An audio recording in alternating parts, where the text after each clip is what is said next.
क्या करना मैंने तो हिचकी लगी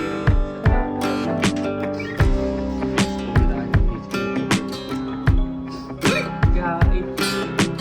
क्या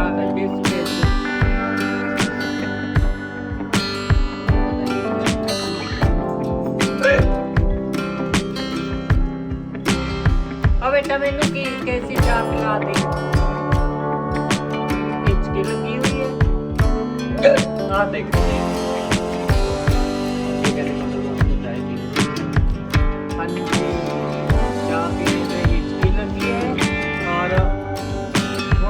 ठंडा 1 किलो बोतल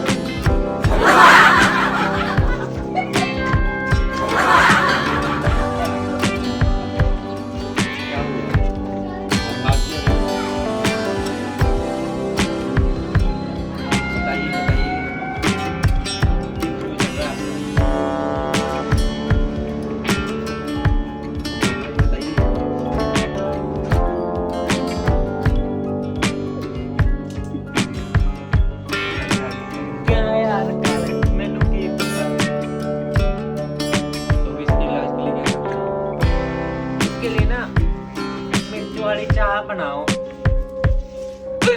बगैर नमक के उससे ही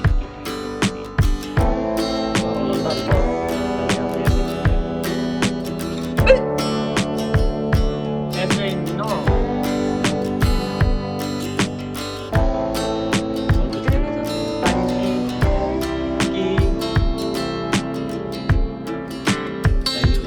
की कहना दोस्तों तो मोदी दे भी बन गए मोदी दे भी ओ बन गए राजा महाराजा बन गए देखी बेटा आई जरा मनीषा पुत्र आई होना